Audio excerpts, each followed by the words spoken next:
The movie Reefer Madness was produced in 1936. The following year, President Franklin Delano Roosevelt signed legislation prohibiting the use of marijuana for any purpose. That federal law is still in effect today. It never should have been illegal. Part of this is the culture. We've been lied to for 80 years. We've had reefer madness shoved down our throats to a point where it's almost impossible to talk about it. But recently, 14 states have decriminalized marijuana, thus making the possession of small amounts for personal use a misdemeanor, punishable in most cases by a fine. The landscape began to change dramatically in 2012 when a majority of voters in the states of Colorado and Washington voted to legalize the recreational use and possession of small amounts of marijuana. They were followed by Alaska, Oregon, and the District of Columbia in 2014. Will Connecticut be next? Whether we legalize marijuana in Connecticut early or last, we will stop wasting the potential of the people who happen to smoke marijuana and are having no bad effects from it. Most people who are really advocating for the legalization of marijuana have used it, they like to use it, they continue to use it, and they want to do so with fewer consequences. And if they can change the legal landscape, they can have that.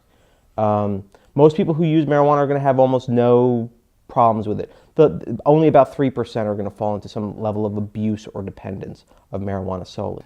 A recent Quinnipiac University poll showed that 63% of adults favor the legalization of small quantities for personal use. This study suggests that should Connecticut vote on this issue, it would end prohibition in Connecticut. It would still be illegal in the eyes of the federal government. The Federal Drug Enforcement Administration published a 45-page document titled The Dangers and Consequences of Marijuana Abuse in May of 2014. This document gives hundreds of reasons why prohibition should be maintained. One of the arguments against legalization is that marijuana is a gateway drug.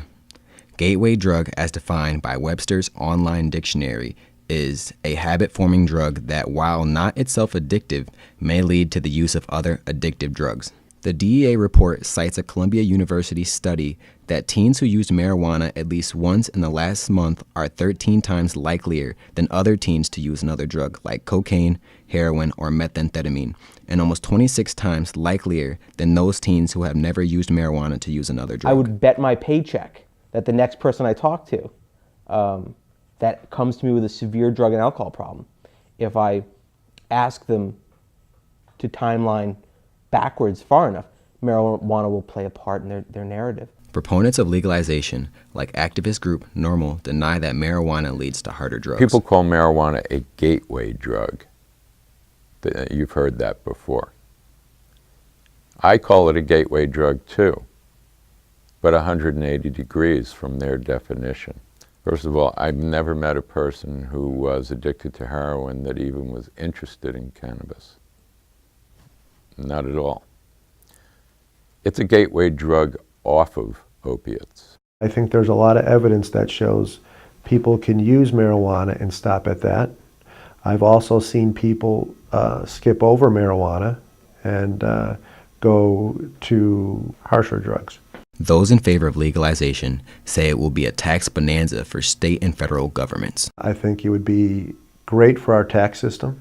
There was one study I was reading that in California, they would generate $1 billion in tax revenue just on selling marijuana recreationally. Colorado collected $72 million in tax revenues in 2014, of which $32 million were from recreational sales. I think that legalization is inevitable. If Connecticut was smart, we would do it sooner rather than later. Whoever in the Northeast first legalizes marijuana is going to enjoy the benefits of marijuana tourism. Although Harvard economist Jeffrey Myron has repeatedly called for an end to prohibition, his writings on marijuana's economic impact are often quoted by opponents. He quotes, "It is not a panacea. It is not curing any of our significant ills. There may be good reasons to do it, but the budgetary part is not a crucial reason." The arguments that get brought up about whether it should be legalized or not legalizing it are usually pretty self-serving. The people that are pushing for legalization, I mean, they'll use an argument saying that, well, we can regulate it and we can tax it and, You know, isn't that a great thing? We'll have a greater revenue source. But they're not pushing this legislation because they want to balance the budget. They're pushing this legislation because they want to smoke marijuana without consequence.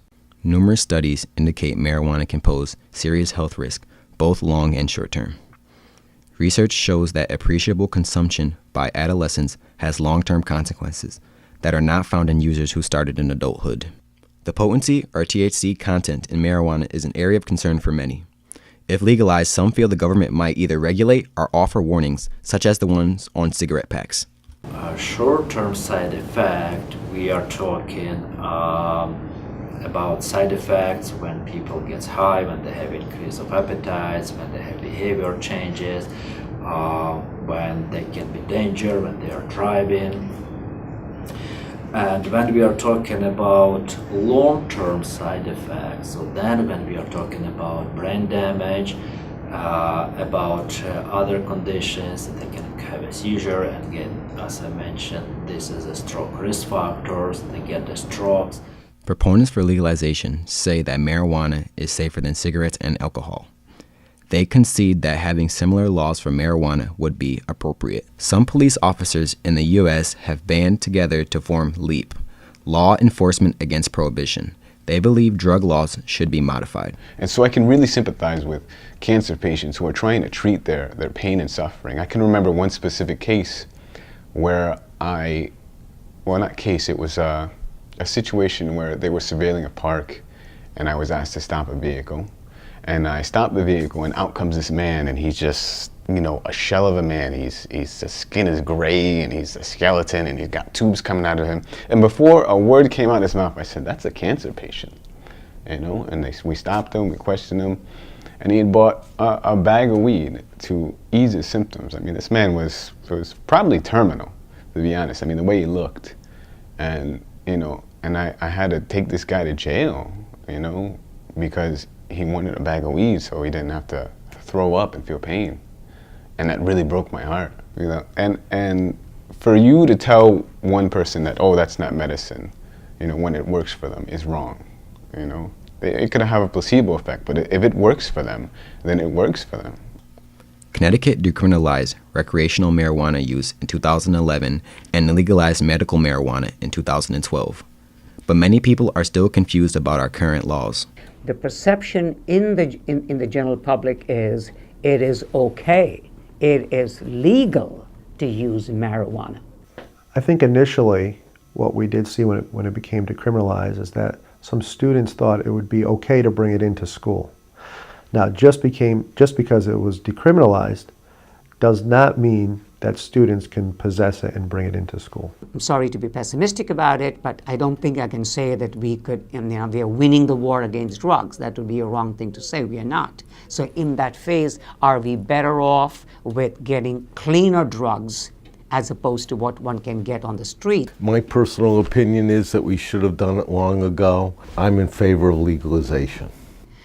When you go back as a parent, and I'm a parent, and I have 2 kids and 3 grandkids now, and obviously, I'm concerned that if this were to become legal, what impact it will have, not so much on my children because they're all adults at this point, but on my grandchildren as they grow up. Obviously, that's a concern. But on the other hand, I cannot live in a world which is not realistic. And the real world is all of these drugs are present. There's always going to be subject matters which are uncomfortable. But just because it's uncomfortable does not mean you don't talk about it.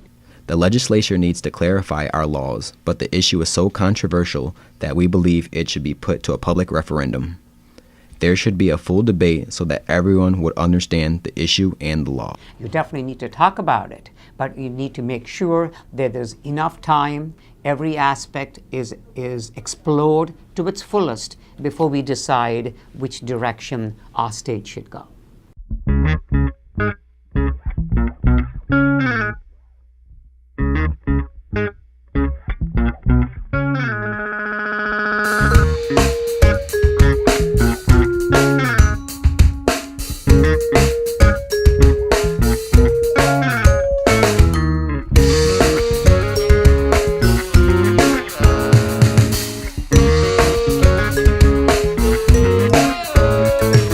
I wanted you quit